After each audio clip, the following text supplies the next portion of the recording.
Merci à tous de nous rejoindre sur New One Info pour le plateau de l'invité au Togo. Le réseau panafricain des observateurs et défenseurs des droits de l'homme déplore le caractère partial des dénonciations émises par certaines organisations à la suite de la crise sociale survenue au mois de juin dans le pays. Selon ce réseau, ces défenseurs de liberté ont, dans leur analyse, accordé peu d'attention aux appels à la violence, aux injures publiques, aux incitations à la haine, relayées largement sur les réseaux sociaux. Et justement, je reçois pour en parler Maître Bertin Améga Atchon, coordonnateur donc, du réseau. Bonjour et bienvenue. Bonjour, mademoiselle Charlotte. Merci d'avoir accepté notre invitation.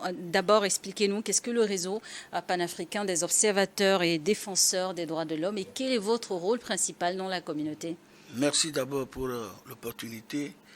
Merci pour le moment choisi aussi. Je voudrais d'abord, avant de tenir les propos qui seront les miens, saluer tous les collègues membres de ce réseau, composé essentiellement de 10 organisations de défense des droits de l'homme et d'observation de missions électorales.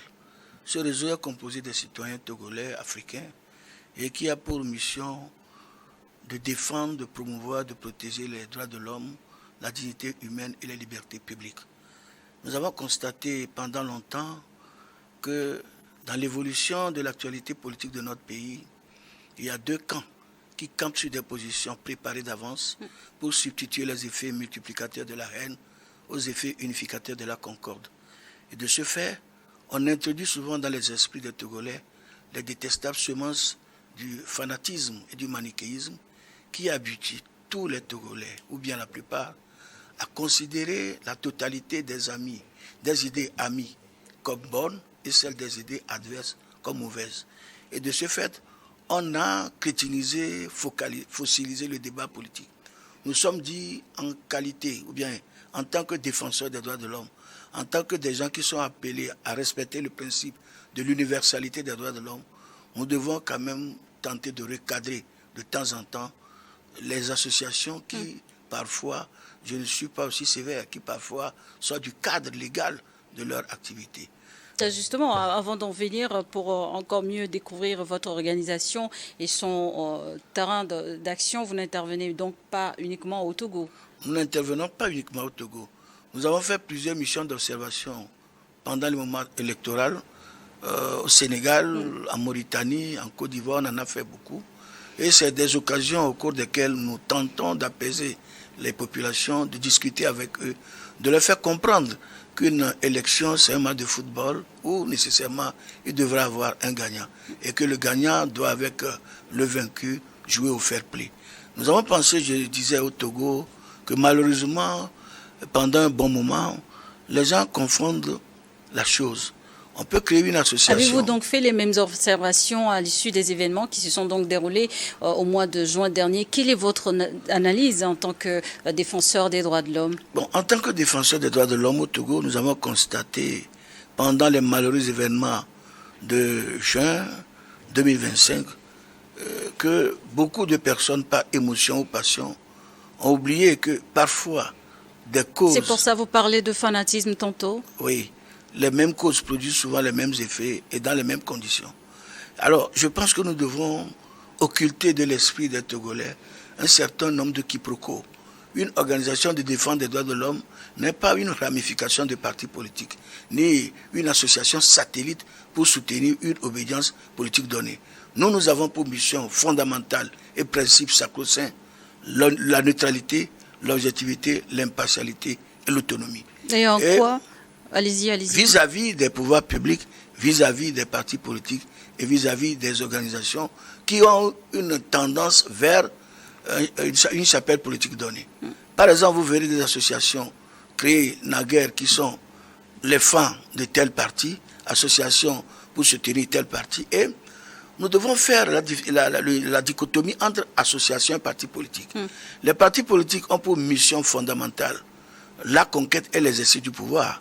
Lorsque vous allez pour soutenir un parti politique en faisant des communiqués ensemble, je pense que vous sortez de votre cadre. Vous ne pouvez pas soutenir un parti politique pour gagner et exercer le pouvoir contre l'autre. Là, il n'y a pas de neutralité, il n'y a pas d'impartialité, il n'y a pas d'objectivité. Les associations de défense des droits de l'homme doivent respecter ces principes que je viens de citer. Ce qui fait par exemple qu'au cours d'une manifestation, si je suis pour le parti, et disons Faucon, un exemple Faucon par exemple, oui. Faucon et l'adversaire est Vautour, si je suis partisan de Faucon, lorsque les militants de Faucon iront casser des feux tricolores et autres, je ne peux pas dénoncer. J'aurai les mains liées.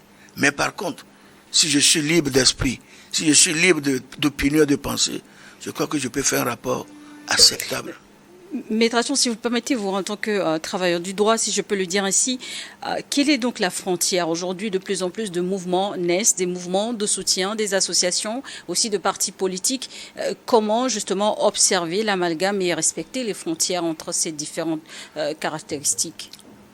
Pour ce qui me concerne, je parlerai des organisations de défense des droits de l'homme, surtout de notre réseau. Je dis, lorsque vous êtes partisan, vous ne pouvez pas faire des reproches objectifs à vos partenaires. Et je l'ai déjà donné l'exemple. Mais lorsque vous avez, pas au milieu, mais lorsque vous êtes libre, vous êtes neutre, tout ce que vous allez avancer ne va pas plaire le camp adverse, ne va pas plaire les gens lorsque cela ne les arrange pas. Et c'est compliqué. On ne comprend jamais le langage d'un défenseur des droits de l'homme. On pensera toujours que celui-là, c'est un vendu. Surtout que généralement en Afrique et au Togo en particulier, celui qui fustige, diabolise, vilipende les tenants du pouvoir, c'est celui-là qui est considéré comme le vrai opposant, un opposant farouche, un démocrate convaincu. Si entre-temps, ou parfois nuitamment, il peut aller même avoir des bons d'essence et autres. Mais par contre, celui qui oriente des critiques, même constructives, à l'endroit de tous les partis, toutes les parties prenantes, celui-là est considéré comme un égaré, un renégat, un vendu. Nous l'acceptons. C'est un sacerdoce. Le défenseur des droits de l'homme doit être comme un lion qui rugit et bondit à chaque fois qu'il est porté atteinte à la côte sacrée de la liberté et des droits de l'homme, sans distinction aucune. Et pour revenir sur les événements donc, qui se sont déroulés au mois de juin au Togo, pourquoi pensez-vous que certaines organisations ont peut-être incité sur les réseaux sociaux les gens à l'appel à la violence, qui ont peut-être soutenu ces appels, et quel est le caractère vraiment partial aujourd'hui que vous avez observé et que vous dénoncez? Bon, je ne parlerai même pas de dénonciation, mais d'observation. Parce que, à la suite de cette manifestation, nous avons beaucoup appris. Je ne conçois pas, au nom de quel principe démocratique, des individus peuvent se retrancher derrière les réseaux sociaux pour injurier publiquement, vilipender, porter atteinte à l'honneur des Togolais, pas des moindres, des autorités de ce pays, des responsables des partis politiques. J'ai eu à écouter comment on a injurié le chef de l'État, comment on a injurié M. Fabre, comment on a injurié M. Gilchrist Olympio, comment on a injurié Mme Adjamabo. Et au-delà de ces injures, on va même injurer leurs parents, leurs mamans. Et nous ne pouvons pas nous taire sur cela. On ne peut pas comprendre, dans une société qui a des difficultés comme le Togo, et nous sommes en train d'aller kahin-kahan, on ne peut pas comprendre que des gens appellent à la violence avec des organisations, des consignes précis. On demande par exemple aux jeunes, lorsque les forces de l'ordre arrivent, préparez les cocktails Molotov et puis balancez-les dans leur voiture. Quand un homme atténué rentre dans votre maison, essayez d'en découdre avec lui. Vous pensez que ça peut se faire? Je me rappelle encore des moments sombres où à Berpénou, moi-même j'habitais là-bas, nous avions écrit sur nos maisons, déjà frappées. Parce que vous n'allez pas lancer des projectiles. On peut rendre quelqu'un borgne ou aveugle avec des projectiles. On peut tuer quelqu'un avec des projectiles. Vous n'allez pas utiliser ces armes-là et puis on ne va pas les dénoncer. On va seulement se focaliser sur le fait qu'on a tapé les gens. Bien entendu, dans nos déclarations préliminaires, dans nos communiqués sur les radios, nous avons condamné les passages à tabac. Nous avons condamné la façon dont certaines femmes ont été battues. Mais nous ne devons pas faire une équation à une seule inconnue. Nous devons toujours dénoncer de l'autre côté aussi. et affaiblir pour que dorénavant ce spectacle ne se reproduise plus. On ne peut pas admettre dans cette société que nous avons des frères qui sont parmi les forces de l'ordre, nous avons des maris, nous avons des épouses, et ça fera mal qu'on revienne nous dire qu'ils ont été tués parce qu'ils sont dans leur mission de maintien d'ordre. C'est pourquoi nous avons trouvé très très très important d'aller vers la population et de leur dire que nous ne devons pas comprendre la chose de cette manière. D'abord, une manifestation qui est interdite n'est pas une manifestation spontanée. Lorsque déjà on donne la date, on donne les consignes, on donne les modes opératoires sur les médias, publiquement, je ne comprends pas comment on peut parler de manifestation spontanée. Et quand derrière ces manifestations, il y a une sorte d'organisation, je crois que l'autorité de l'État doit revenir, doit être imposée. Et c'est ce que nous avons pensé, c'est ce que nous avons dit. Justement, il y a été question de manifestations spontanées où les meneurs ne sont pas forcément identifiables. Les appels donc à ces manifestations, à ces regroupements sont partis des réseaux sociaux. Quelles sont alors les conséquences d'un traitement partial d'un tel événement? À situation exceptionnelle, mesure exceptionnelle. Je crois que c'est ça. Nous ne sommes pas pour la violation des droits de l'homme, nous sommes contre la violation des droits de l'homme. Mais on ne peut pas accepter que la liberté débouche sur le libertinage. On ne peut pas accepter que la démocratie soit confondue à l'anarchie ou au désordre. Si nous, les défenseurs des droits de l'homme, si nous, de la société civile, nous voulons tirer notre parti du jeu en allant faire des déclarations juste pour cautionner une partie de ceux-là qui sont des antagonistes sur le terrain, je crois et nous croyons que c'est dangereux. C'est ce que nous avons d'ailleurs dénoncé. Et comment le réseau panafricain évalue-t-il justement l'impact des réseaux sociaux dans la propagation des messages haineux ou de violence? Quelles sont vos recommandations? Nous avons déjà, avant la conférence du 7 juillet passé, nous avons, bien avant cette date, fait des communiqués sur les radios où nous interpellions l'autorité à prendre des dispositions en amont. Parce que nous avons vu les dangers venir. Nous avons vu autre chose, des attentats à la pudeur, où nos jeunes sœurs se font carrément nues, où il y a des réseaux, il y a des plateformes sur lesquelles on développe le proxénétisme. Il y a beaucoup de choses qui se font. Et des dispositions juridiques pour encadrer cela existent à l'État. Est-ce qu'il est méconnu des populations? Voilà, justement, c'est pourquoi, au lieu de verser dans des soutiens un peu habiles, nous devons plutôt être des éveilleurs de conscience.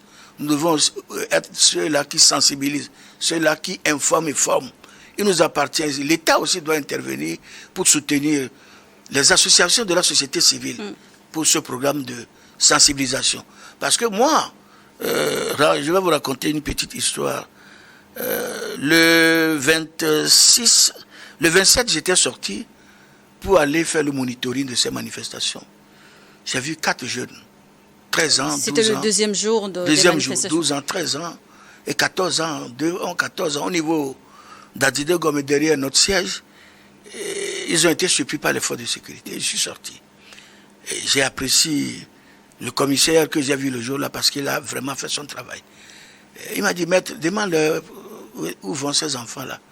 Vous savez ce qu'ils nous ont dit? Ils nous ont dit, on va pour la manifestation. Et on nous a dit, dès que nous allons voir les soldats, on lève la main. Effectivement, ils ont levé la main. Je leur ai posé la question, vous allez pour faire quoi? On dit, non, parce qu'on a faim. On a dit qu'il n'y a pas de ceci, il n'y a pas cela. J'ai dit, vous avez quel âge? Vous pouvez voter? Il me dit, non, non.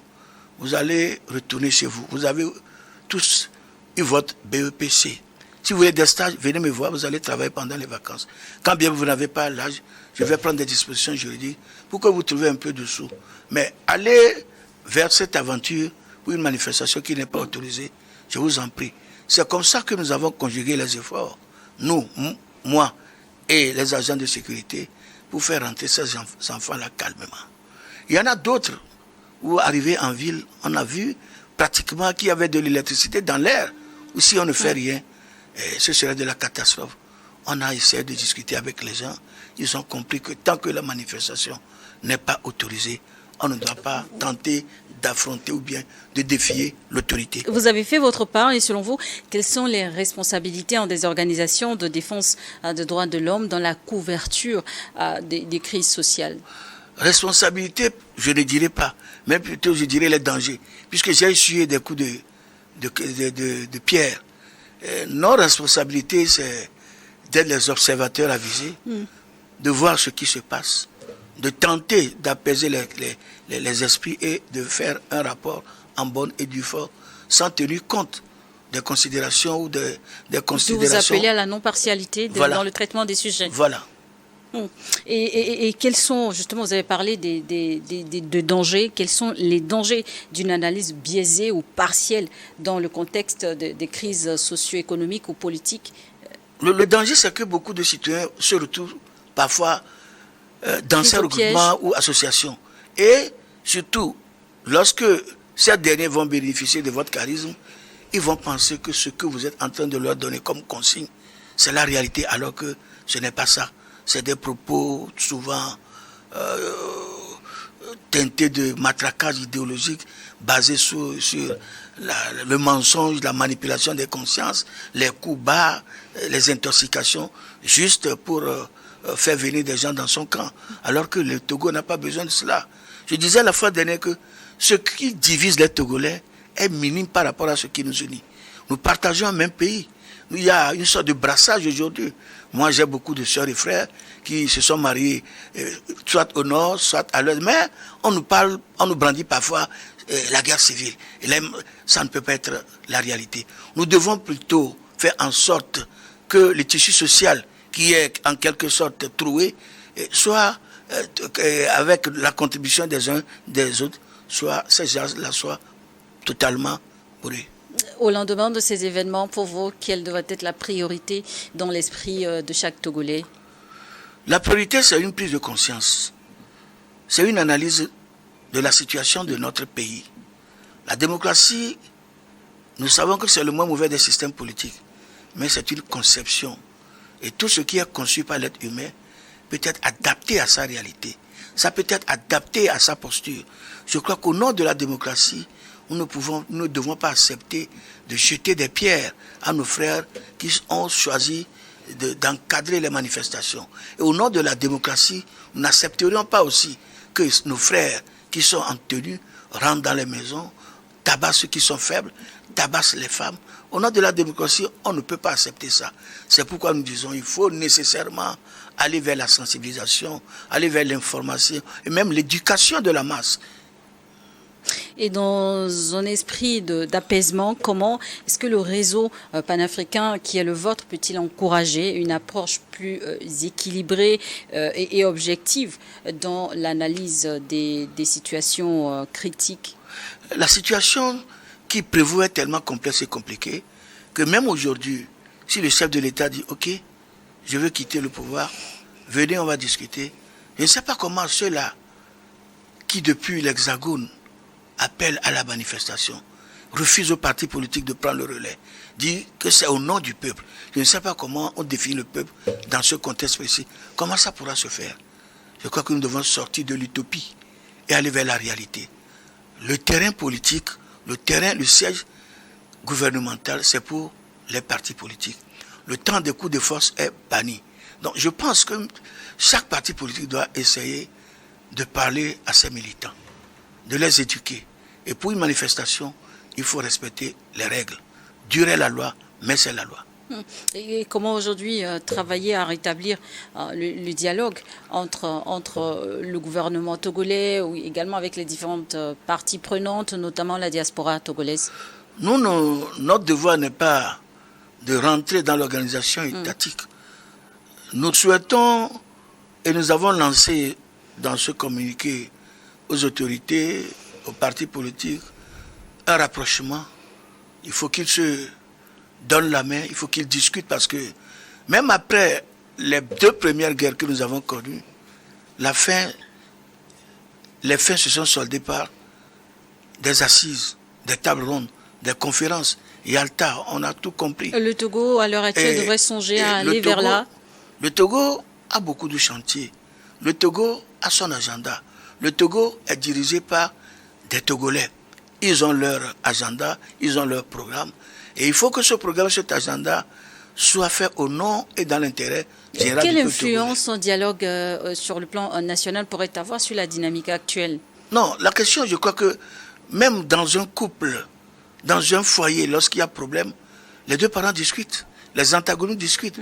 Lorsque votre fille ou bien votre garçon, au moment de la puberté, sort, ne rentre pas vite, je crois que lorsque vous voulez utiliser trop le bâton, ça ne marche pas. Vous l'appelez un bon matin, vous discutez, vous lui donnez les dangers et les bienfaits de sa nouvelle vie et il comprendra.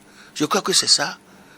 Maître Atchon, en tant qu'observateur, quelles mesures pourraient être prises selon vous pour mieux surveiller et dénoncer les discours haineux sur les réseaux sociaux? Avez-vous des recommandations concrètes ou pratiques? Nous demandons, nous souhaitons, nous implorons les Togolaises et les Togolais à faire preuve de retenue, à éviter les propos incantatoires, les atteintes à l'honneur, les propos haineux, les propos qui sont de nature à embraser le pays. Nous voulons plutôt aller vers des propos d'apaisement, des rapprochements. Je l'ai dit, nous sommes tous des Togolais. Nous sommes condamnés à vivre ensemble. Et d'ailleurs, c'est pourquoi nous étions très contents de savoir que sur les 114 personnes interpellées, le gouvernement, par le biais de son appareil judiciaire, a libéré 87. Et il y a d'autres 18, je ne sais pas, qui sont condamnés, des gens sont condamnés à 12 mois, assortis de 11 mois de sursis. Ce qui veut dire qu'ils feront 1 mois et ils vont ressortir. Il y a d'autres qui sont dans une procédure appropriée compte tenu de la gravité des actes posés. C'est l'occasion de plaider aussi leur cause. S'il n'y avait pas ces manifestations, ils n'interviendront pas. Je pense que nous devons aller parfois avec le bâton et la carotte, mais je demanderai... Sur le plan judiciaire, les actions sont en cours, il faut laisser faire donc la justice. Non, pas il faut laisser faire la justice. On peut demander, quand vous allez à un procès, avant que le juge ne donne sa sentence, on demande à l'accusé, ou ça c'est à la cour d'assises, au prévenu, lorsqu'il cède le correctionnel, on lui demande si vous avez quelque chose à dire. Moi, je me mets à la place de ces gens-là, des accusés. Et en leur nom, je voudrais demander humblement au chef de l'État, au président du Conseil des ministres, d'être... Je sais que parfois, lorsque vous laissez faire, les gens pensent que c'est la faiblesse. Je voudrais leur demander de tout faire pour que ceux qui sont encore dans les mailles de la justice soient libérés. Je voudrais à ce titre rappeler ce que disait Lao Tse. Celui qui sait vaincre les autres est fort, mais celui qui accepte d'être vaincu est vraiment puissant. C'est ce que je souhaiterais pour nos dirigeants et les gouverner dans ces situations qui prévaut dans notre pays. Le dialogue, la libération, mais également vous avez insisté sur l'importance de renforcer des mécanismes de sensibilisation. Justement, comment est-ce que les citoyens togolais peuvent-ils aujourd'hui s'impliquer pour promouvoir un dialogue pacifique et respectueux des droits humains? Je pense que nous avons des associations, nous avons des syndicats, nous avons des établissements même scolaires, les lieux d'apprentissage. C'est la période des grandes vacances qu'il faut mettre à profit pour cette sensibilisation. Par exemple, au niveau de mon organisation, au niveau des droits de l'homme, nous sommes en train d'organiser des tournois de football dénommés Coupe des droits de l'homme, au cours desquels nous allons rassembler les jeunes. Et après, on va causer, on fera des débats causeries. On aura à leur inculquer les notions les plus élémentaires qui pourraient les ramener vers des conflits avec la loi, notamment les violences verbales, les atteintes à l'honneur, les propos diffamatoires, tout et tout, et les encourager à ne pas tomber dans ces dérives. Et par ailleurs, nous aurons aussi à faire des causeries que nos aïeux faisaient sous la palabre, dans les chefferies, avec les femmes, les bonnes femmes, ceux qui ne parlent pas français. Nous allons essayer, dans nos langues maternelles, de discuter avec eux, de leur dire ce qui se passe, de leur apprendre comment le citoyen doit vivre. Parce que, vous savez, gérer un pays, 8 millions ou 9 millions d'habitants, c'est pas facile. Les établissements scolaires, les enseignants nous appellent jamais, nous appellent régulièrement que les enfants ont fait ceci, cela. Et je crois que nous devons aider. Nous tous, nous devons nous aider et aider les autorités. S'il n'y avait pas ces manifestations, en cet instant précis, peut-être tu m'inviteras ou je t'inviterai, on mangera quelque part, ou bien on va discuter quelque part. Mais on est obligé à parler des problèmes de ce pays. Le Togo, on le sait, est un pays où nous ne sommes pas violents. Il ne faut pas qu'on inocule dans les gènes des Togolais le virus de la violence. Plutôt, essayons de nous comprendre, essayons de nous tendre des mains fraternelles. Parce que combien de temps allons-nous faire ici? Combien de temps allons-nous faire sur cette terre? Nous allons partir et nous devons, comme le disait Edmond Abbott, être les héritiers de ceux qui sont morts, les associés de ceux qui vivent et la providence de ceux qui naîtront. La jeunesse était au cœur de est au cœur, en tout cas d'ailleurs, toujours de cette situation. Quel regard portez-vous sur l'impact, sur justement comment les jeunes aujourd'hui utilisent les réseaux sociaux? Je crois que l'utilisation des réseaux sociaux par les jeunes ne respecte pas les normes. Il y a une sorte de déphasage entre la manière dont les réseaux sociaux même sont conçus. Moi personnellement et surtout au niveau de notre réseau, nous pensons qu'il faut, si on peut essayer de modifier un peu les données, ce serait bon. Parce que mon garçon de 7-8 ans peut voir les actes sexuels sur TikTok, peut aller voir les films pornographiques sur TikTok, ce qui n'est pas normal. Même quand on met là-bas interdit au moins de 18 ans, non. Nous pensons qu'il faut trouver des mécanismes ou des créneaux pour que les réseaux sociaux soient utilisés, encadrés et prendre des dispositions pour que les gens ne se retranchent pas vers des fausses identités pour faire de n'importe quoi. Vous devez être bien ciblé et quand vous posez les actes, vous pouvez répondre devant l'autorité. Les pays membres de la CEDEAO dans la zone ont vécu, ou connaissent depuis quelques années différentes crises. En quoi est-ce que la solidarité régionale et panafricaine peut-elle contribuer à une meilleure gestion justement de ces différentes crises que connaissent nos pays de la zone? Je pense que chaque pays doit commencer à son niveau d'abord. Et lorsque nous, au niveau du réseau panafricain, nous avons d'autres nationalités. Comment est-ce que les pistes de résolution convergent au sein de votre organisation qui a un statut, on va dire, panafricain? Nous venons de mettre l'organisation en place il n'y a pas longtemps. Nous allons bientôt convoquer, comment vais-je l'appeler, les États généraux, et nous allons dégager des feuilles de route en matière de gestion des manifestations. Je parle de gestion en termes de monitoring. En matière de monitoring pendant les élections électorales, en matière de formation, de sensibilisation. Et je crois que nous devons avoir un projet commun pour aller vers l'Afrique, sortir de nos cadres, chacun de son pays, pour aller maintenant vers l'Afrique. Nous avons des points focaux pratiquement un peu partout. En Mauritanie, nous en avons, quand bien même la Mauritanie ne fait pas partie de la CEDEAO. Au Bénin voisin, nous en avons.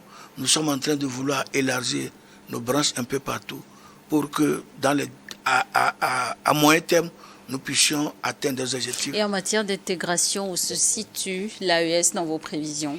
Je ne peux pas vous donner une réponse, étant entendu que je n'ai pas eu mandat au nom des autres pour parler de l'AES. Mais je crois que ça dépendra des autorités, ça dépendra des Togolais. Le Togo est un État souverain. Si la population togolaise par référendum ou par, je ne sais pas, accepte aujourd'hui, fait partie de ce regroupement de partis, qu'est-ce que nous pouvons faire en tant que réseau? Vous avez rencontré, donc quand je dis vous, votre organisation a rencontré donc la presse le 7 juillet dernier. Quelles sont les prochaines étapes dans votre démarche? Les prochaines étapes, c'est que nous devons aller dans les 5 régions économiques du pays pour porter le même message pour sensibiliser les jeunes. Mais cela ne sera effectif compte tenu d'un certain nombre de paradigmes et de programmes. Si dans les jours à venir, les 17-18, comme on l'a encore proclamé, il y a des manifestations, ça va carrément fausser notre agenda. Parce que nous serons plus tentés vers la gestion de ces manifestations. Justement, quelles dispositions prenez-vous au sein de votre organisation pour éviter qu'au lendemain des prochaines manifestations annoncées, que justement on se retrouve encore avec des rapports biaisés? Tout a été dit dans notre rapport, dans notre déclaration plutôt du 7 juillet 2025 passé. Chacun en tirera profit.